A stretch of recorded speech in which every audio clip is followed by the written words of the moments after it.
Hi everyone, and welcome back to the 11th video of the Old Testament Survey course. In the previous sections, we looked at the prehistory portion of Genesis, and in this section, we'll look at the Patriarchs.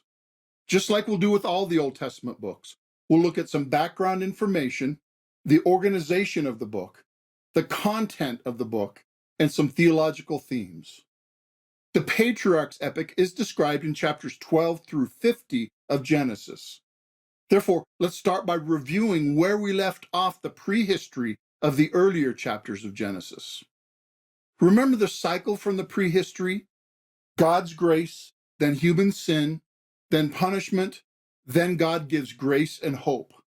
Now, I hope you noticed these as you worked through the prehistory, but now I'd like to point out that the Tower of Babel story had sin and punishment, but there was no word of grace. Or was there? Look at the end of chapter 11. What is the next thing after the Babel story? God's word of grace is the Toledot of Shem and the Toledot of Terah, because these two genealogies both point forward to Abraham. Starting with Genesis chapter 12 is God's solution, not just for the Tower of Babel, but for all human sin and brokenness. God chose one man and his family through whom he would work to bless the entire world. This is God's final plan, which breaks the cycle of sin and punishment. It started with Abraham, climaxed in Jesus, and is still being worked out and applied in us. Therefore, Abraham, one man, has a tremendous impact on history. One man can have an earth-shattering influence when God is at work, and that means that there is no limit to what he can do through you. It started with Abraham and centered around God's promise. God's promise was to Abraham and through him to all nations. The promise was given, protected, and ultimately fulfilled, as we'll elaborate throughout the entire patriarch story. Remember this alternate way to divide history? Genesis 1 through 11 is the problem, which spirals down in depravity, and Genesis 12 through Revelation 22 is the solution. And the solution is worked out over the centuries. In other words, God's solution to humanity's problem starts with Abraham and came to completion in Jesus. Therefore, the transition between Genesis chapter 11 and 12, between the prehistory and the patriarchs, is a monumental transition. And that is where this section begins. Now, let's look a bit at some background issues, even though most of them have already been addressed in an earlier section. First is the relationship of the patriarchs to history, the historical location. We don't have any direct archaeological evidence of the patriarchs themselves, but that's not an issue. Nomadic herders don't leave cities and permanent artifacts, and we shouldn't expect to find them. However, the patriarch stories fit very well with what we know about this period and this place, and the cities and cultures with which they interacted are very well attested. This was a time of nomadic pastoral living, following flocks of animals to different pastures. It was also the time of small city-state kingdoms. And then, just a reminder of the physical location of the patriarchs. The patriarch story is a tour of the Fertile Crescent, from Mesopotamia to the Promised Land, to Egypt, and back to the Promised Land, and back to Egypt. Now let's talk about the organization of this section by examining the outline. You may recall that the book of Genesis is divided into two epics, the prehistory and the patriarchs. We covered the prehistory in an earlier section, so now we're just looking at the patriarchs. And this epic is organized around the major stories of 4 generations of the patriarchs. The first generation is the story of Abraham, who is also known as Abram. Then is the story of Abraham's son Isaac. Then the story of Isaac's son Jacob. Then the story of Jacob's 12 sons, concentrating on his son Joseph. But I want you to notice that during the Joseph story, there is a parallel story that highlights the conversion of his brother Judah. Now, there's a lot going on in each generation, but the overall outline is fairly simple, based around 4 names, with a 5th name sharing the spotlight in the last one.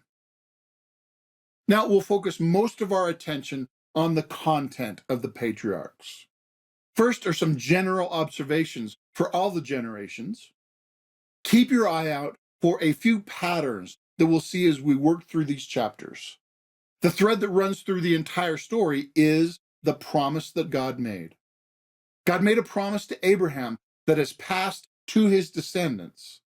The promise is given by God, but the promise is then questioned because it is tested. The promise did not immediately come to pass, and there were many situations that made it seem like it never would. And so the patriarchs could have doubted. And throughout this section, there is a main plot, but it is surrounded by many subplots and side characters. And some of these side characters and subplots are told for contrast. That is, sometimes the characteristics or actions of characters are highlighted by similarities to or differences from the character and experiences of others. Also, pay attention to how some of the characters try to help the promise to come about. Sometimes they are helpful, but often it is counterproductive. Now, let's look specifically at Abraham's journeys. The story starts with him in the city of Ur in Mesopotamia. Then, called by God to leave his homeland and travel to the land to be given to him, he travels up Mesopotamia to Haran, where he stays for a while, and then God calls him further, and he travels through the promised land and ends up in Egypt. Then he travels back from Egypt and lives in the promised land. Abraham basically walked the entire Fertile Crescent, and later his descendants will follow his path in reverse. They will live in Egypt and then return to the promised land, and later they will be conquered by Babylon and taken back to Mesopotamia. Now let's move on to some key verses from the patriarchs. Chapter 12, verses 1 through 3 says, "The Lord had said to Abram, 'Leave your country, your people, and your father's household, and go to the land I will show you. I will make you into a great nation, and I will bless you. I will make your name great, and you will be a blessing. I will bless those who bless you, and whoever curses you, I will curse. And all peoples on earth will be blessed through you.'" This is the initial call and promise that God gave to Abraham.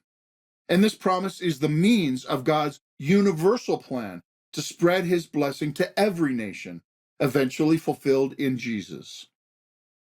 Next is chapter 15, verses 5 through 6. God took Abraham outside and said, "Look up at the heavens and count the stars, if indeed you can count them." Then he said to him, "So shall your offspring be." Abram believed the Lord, and he credited it to him as righteousness. Now, there are 2 main ideas in these verses.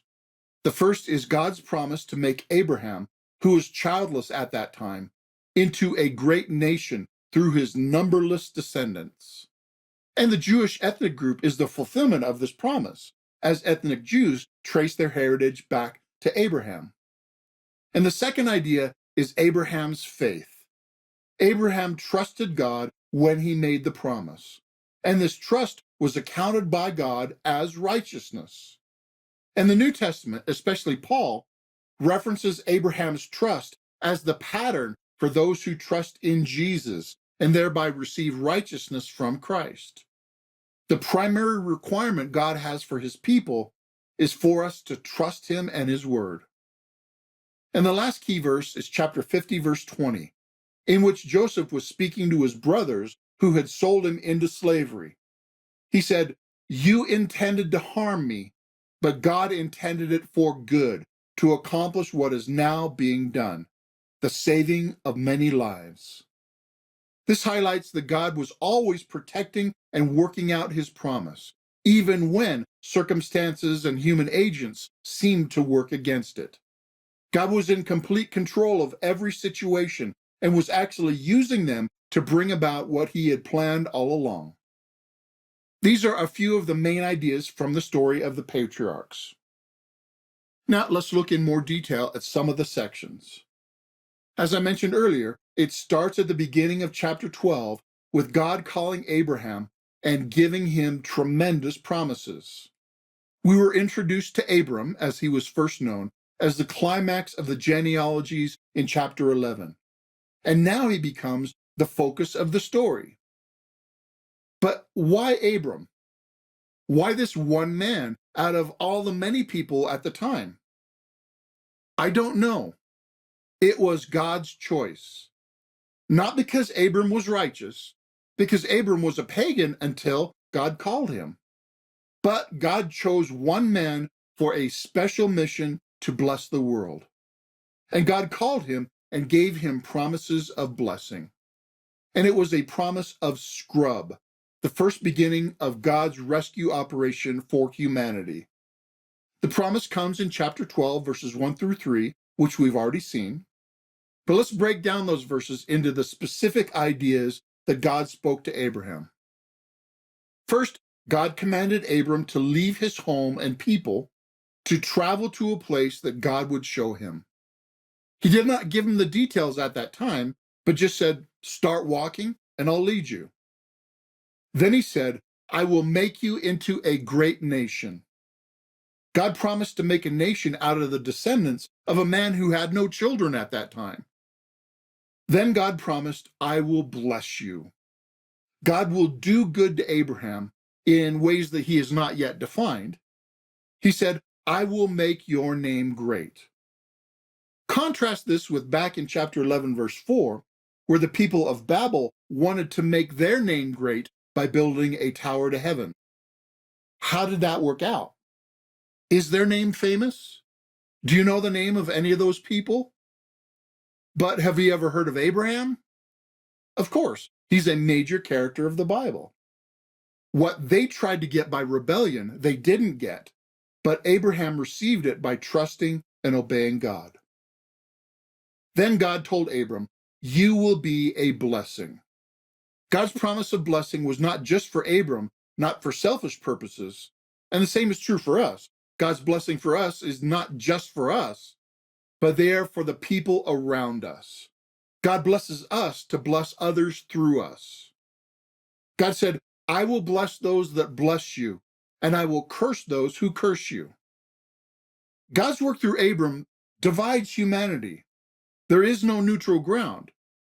Everyone is either on board with what God is doing or they are resistant to it. And finally, God said, "Every tribe of the earth will be blessed through you." Remember that God's intention is universal blessing to every people group of the world. And we see the result of this in Revelation chapter 7, where a numberless multitude from every nation, tribe, people, and language is worshiping around God's throne. But it all starts with one man. God's universal intention works through historical particularity. God plays favorites to bring about his purposes. And we cannot complain that God did not start with Canada or China or Chile or Cameroon. He is God, and he started with Abraham. But the end of his plan is blessings to all nations. Now, I hope you see that much of this promise is like the promise of scrub that we talked about in an earlier section. And I hope you're starting to process how God's dealing with Abraham relates to our discussion of scrub, because these ideas are very important for understanding the Old Testament and the Christian life in general. And for this reason, I have created a supplementary video to explore in more depth how the promise of Abraham relates to scrub throughout the Bible, and also to explore how the elements of scrub relate to one another. In other words, how does salvation relate to blessing? How does community interact with relationship, etc.? And I recommend that you check out this video because it will help you better understand how the biblical big picture fits together. And because we won't have time to explore these important issues here in this section. Instead, we'll continue with the story of Abraham in Genesis. In the first 3 verses of chapter 12, as we've seen, God gives the promise. In the rest of the patriarch story, the promise is tested, confirmed, and eventually fulfilled. The rest of chapter 12 tells how Abram traveled to the promised land and then to Egypt, where God protected him and his family, even though Abram did not behave very well. Then in chapter 13, Abram is contrasted with his nephew Lot. They go their separate ways, Lot choosing what he thought was the better destiny. But the promise and the blessing went with Abram. And this is confirmed in verses 15 through 17, where God promises all of the land to Abram. And he expands the promise by stating that Abraham will have offspring as many as the dust of the earth. And in chapter 14, Abraham walks in the promise and blessing. He helps the kings of the land and rescues Lot. And he is blessed by Melchizedek, king of Salem and priest of God Most High. And this chapter ends with an important demonstration of Abraham's character. He is offered the riches from the military conquest, but he turns them down. And the reason he gives is so that no one will be able to say, I made Abram rich. He knows that he'll be rich because God has promised, and he ensures that God gets all the credit. Then chapter 15 is a very important chapter, because in this chapter, God renews the promise, Abram demonstrates his trust, and God initiates the covenant with Abraham. This chapter begins with God renewing and elaborating on his promise to Abram. He said, do not be afraid. I am your shield, your very great reward. Notice that Abram had just turned down the offer of riches from the kings, and God says that he himself is Abram's reward. Talk about holding out for a better deal. Abraham gave up riches from kings, but received God as his protector and friend. And he also got material riches thrown in. Then Abram brought up his childless state. God's blessing would end with his death. And God responded by assuring him that a child from his own body would be his heir. Not only that, but he took him outside, drew his attention to the stars in the sky, and promised that his descendants would be as numerous as the stars. And Abram believed the Lord, and it was credited to him as righteousness. Genesis 15:6 is one of the most important verses in the Bible, and it's quoted in the New Testament. It was not the quality or strength of Abraham's faith, but it was the object of his faith that mattered. He trusted God, and God graciously considered him to be on the right side. And God responded in verse 7 with a very important phrase. He said, I am Yahweh. He reminded Abram that he took him out of his hometown Ur, and he reiterated that he is giving him the promised land as his possession. And then Abram asked God how he could know that he will possess the land. God responded by commanding a ritual, which may seem strange to us, but totally makes sense in their culture. He made Abram cut animals in half and arrange them in 2 rows. So, what is going on with that? Well, that was part of a covenant ceremony. Remember that we've defined a covenant as a solemn commitment to a person, similar to a marriage. And just like in a modern marriage, in those days, there were rituals and ceremonies to enter a covenant relationship. In this particular ceremony, the slaughtered animals would be arranged in 2 rows, and the 2 covenant parties would walk together down this row of death. The symbolism was saying that the 2 parties were swearing that they would become like the animals if they ever broke the covenant. They were saying, may this happen to me if I'm unfaithful. It was a very graphic way to swear an oath of covenant loyalty. So Abram asked how he could know, and God set up an oath ceremony.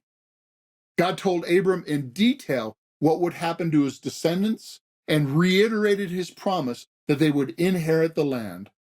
And then God's presence, symbolized by a burning torch, walked down the line. And he did it alone. Instead of the two parties walking together as was usual. In other words, in response to Abram's question, God unilaterally promised on oath to do all that he had said with a typical covenant formula. And in verse 18, it says that the Lord made a covenant with Abraham. Then in chapter 16, Abram tried to help the promise. Abram was childless because his wife was barren. Therefore, he and his wife conspired that he would have a child with their female slave named Hagar. And so Hagar became pregnant and gave birth to Abram's first son, who was named Ishmael. In chapter 17, God repeated his promise and confirmed his covenant with Abram. When Abram was 99 years old and his wife was 90, God appeared to him again. He said, "I am God Almighty. Walk before me and be blameless. I will confirm my covenant between me and you and will greatly increase your numbers." Then God changed Abram's name to Abraham. Abram means exalted father, and Abraham means father of many. And he changed his wife's name to Sarah, which means princess. And God elaborated and confirmed the terms of his covenant. First, he specified that the covenant was not just for Abraham, but also for his descendants. Next, he required Abraham and all the males in his family to be circumcised as a sign of the covenant. And God specified that Sarah would have a son, and her descendants would be kings. Now, Abraham doubted and laughed because he and his wife were very old. Abraham suggested that God should make his covenant with his son Ishmael. But God insisted that the covenant and blessing will be with Sarah's son, and not with Hagar's son Ishmael. God doesn't need Abraham's help to fulfill the promise. God chose to make the covenant with only one of Abraham's sons, through Sarah. Now, God was good to Ishmael, but chose Isaac to fulfill his plan in contrast to Ishmael. And in chapter 18, God repeated his promise and makes himself known to Abraham. He tells them that they will have a son within a year. And he does not hide from Abraham what he was doing, that he was about to destroy Sodom. But he made himself known to Abraham and allowed Abraham to question his actions and inquire about his character. Abraham said, "Won't the judge of all the earth do right?" Abraham asked if God will destroy Sodom if there was 50 righteous people. And God said no. That demonstrates God's just and merciful character. And then Abraham bargained down to 40, 30, 20, and finally 10 righteous people. And each time God agreed. And notice that God did not stop saying yes to a lower number until Abraham stopped asking. We have not yet found the end of God's mercy. And yet, his mercy was exercised while also upholding his righteous justice. In chapter 19, God destroyed the cities of Sodom and Gomorrah for their extraordinary wickedness. But in his mercy, he rescued Abraham's nephew Lot and his family, from whom came the Moabites and the Ammonites.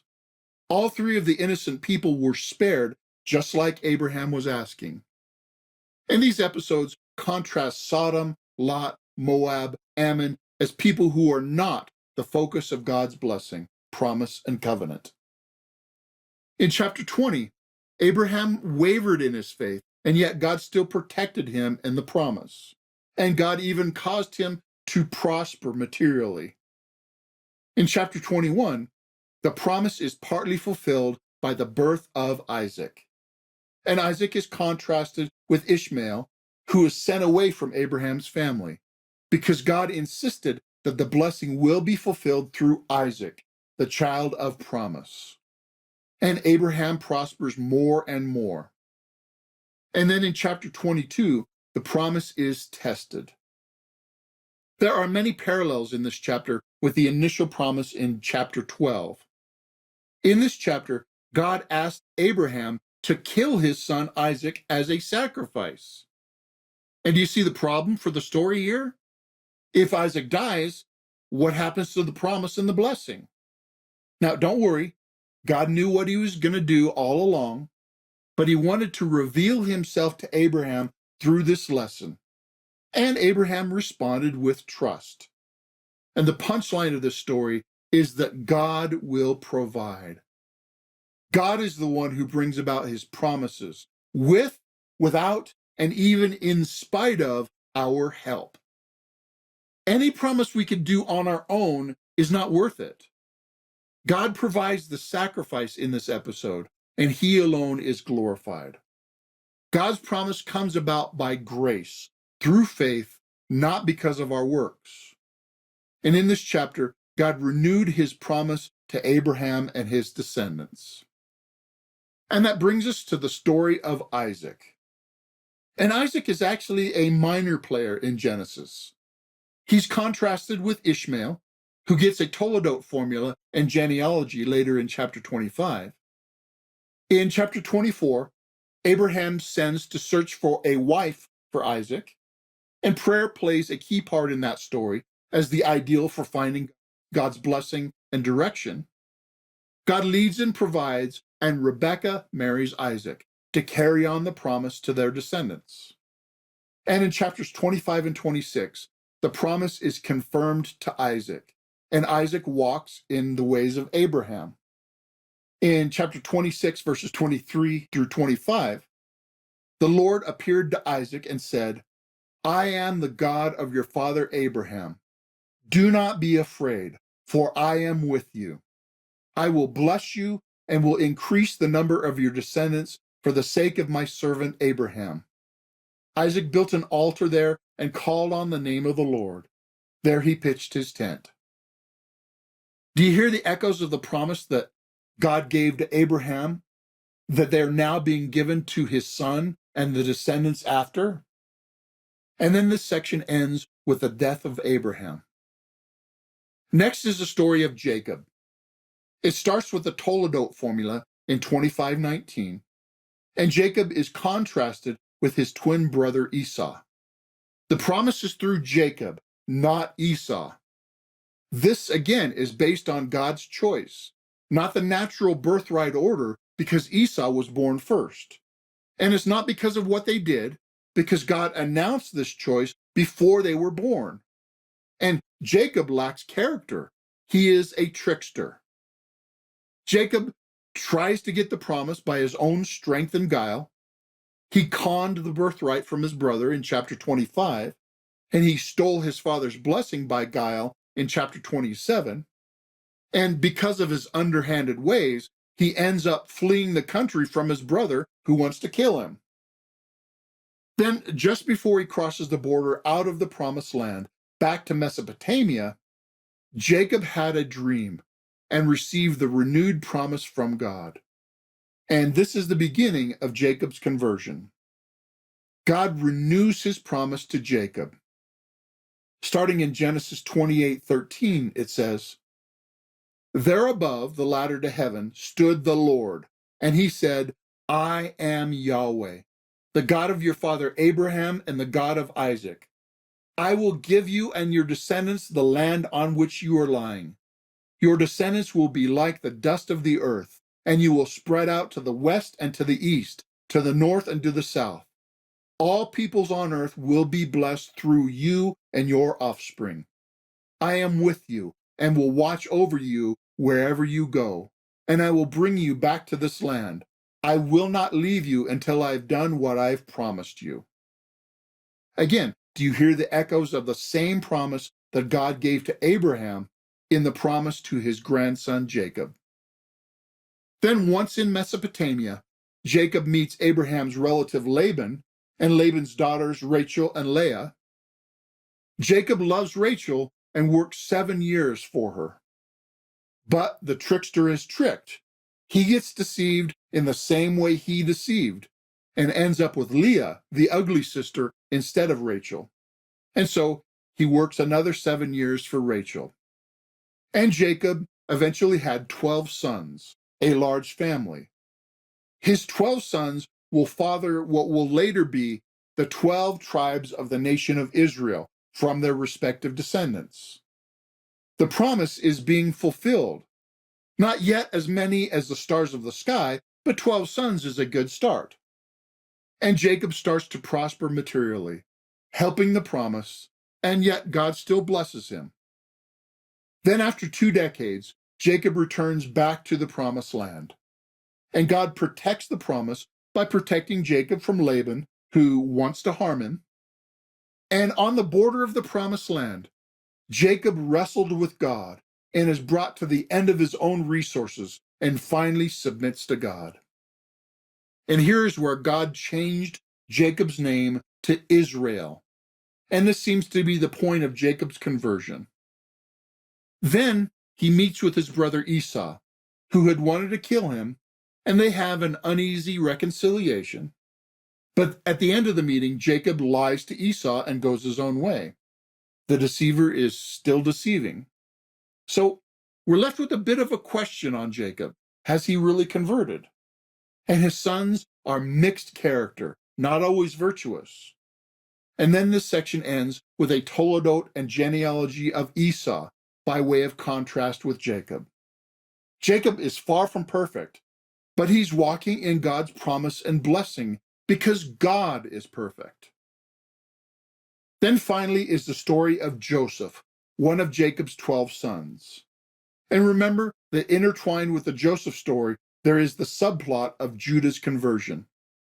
And this starts with another toledot formula in 37:2, and then continues the legacy of Jacob's dysfunctional family. Now, you can't make this stuff up. It plays like a soap opera in some respects, but it is true. Jacob the deceiver is deceived by his sons and loses his favorite son. Jacob's deceitful ways are bearing fruit, and the promise is tested. Will the promise fail? Well, we'll see. In this section, Joseph is contrasted with his 11 brothers. And it starts with Joseph having a dream from God that he would rule over his brothers. Again, this is out of the normal birth order. Joseph is one of the youngest, but he is his father's favorite, and he's faithful to his father. But Joseph's dream is questioned by circumstances. He's kidnapped by his brothers. He is sold into slavery in Egypt. He's unjustly accused and thrown into jail. And yet, God is with him because this is all part of God's larger plan. Joseph remains faithful, and he providentially rises to power in every circumstance. He's put in charge of his master's house. He's given a position of responsibility in the jail. And finally, he is miraculously placed as ruler over all Egypt. Psalm 105 recounts this episode, starting at verse 17, when it says in part, God sent a man before them, Joseph, who was sold as a slave. His feet were hurt with fetters. His neck was put in a collar of iron until what he had said came to pass. The word of the Lord tested him. But the NIV translates the last verse to what he foretold came to pass, till the word of the Lord proved him true. Now, both of these translations are good and accurate. And as we've seen, the promise is tested and the promise is proved true after being tested, by being tested. Joseph is tested, and Joseph is vindicated by the word of the Lord. And then, while ruling Egypt by God's intervention, Joseph prevented a famine and saved all of Egypt and the surrounding countries. And because of this, his brothers came to him to get food. But they didn't recognize that he is their lost brother. And he tested his brothers to see if they would still betray their other younger brother and grieve their father again. And in that larger episode, notice that Judah is the one who stands up for his younger brother Benjamin at great cost to himself. Judah has converted. And finally, Joseph reveals himself to his brothers, and they are reconciled. And they bring Jacob and all his family down to Egypt, where they live in privilege because of Joseph's status. After a while, Jacob is near to death, and he blesses his sons. And Judah and Joseph's two sons stand out as the primary recipients of Jacob's blessing. Although it is made clear that all 12 sons will share in God's promise and be God's people, and the hope that they will all return to the promised land is highlighted. Then Jacob dies, and they bury him in the promised land. And Joseph is fully reconciled to his brothers. He assures them that their misdeeds toward him, even though they were truly wicked, were somehow part of God's working out his providence to save people and protect the promise. And then Genesis ends with the death of Joseph and the hope of them all eventually returning to the promised land.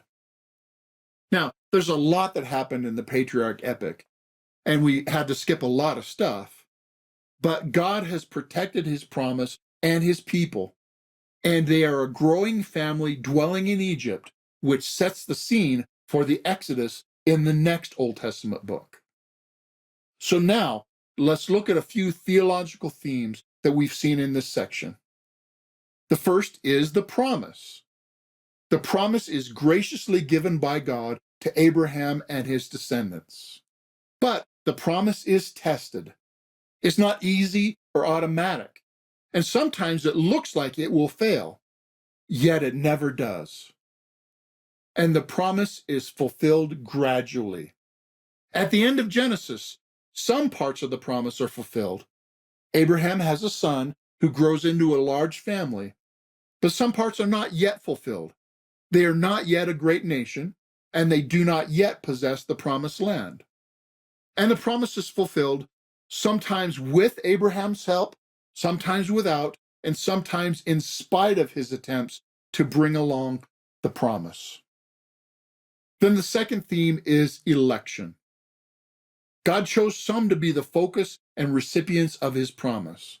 And this is by God's choice, and not because of extra value or merit in the one chosen.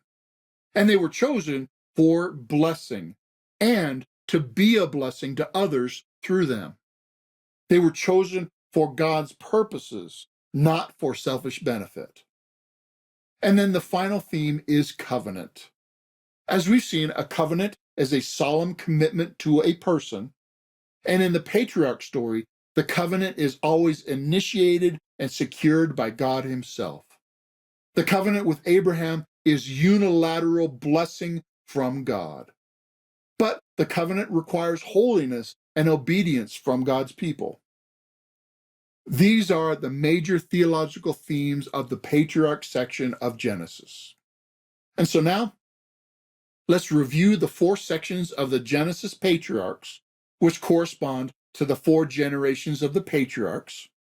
They are Abraham, Isaac, Jacob, and Joseph, which is also about Judah. And let's review the 3 theological themes of the patriarchs. They are promise, election, and covenant. And that wraps up the patriarch section and the book of Genesis. Remember that there is a supplemental section to elaborate on God's promised blessing and the working out of scrub. And in the section after that, we will start on the next epic and the next biblical book of the Exodus. I'm looking forward to it, and I hope you are as well. Thanks for watching.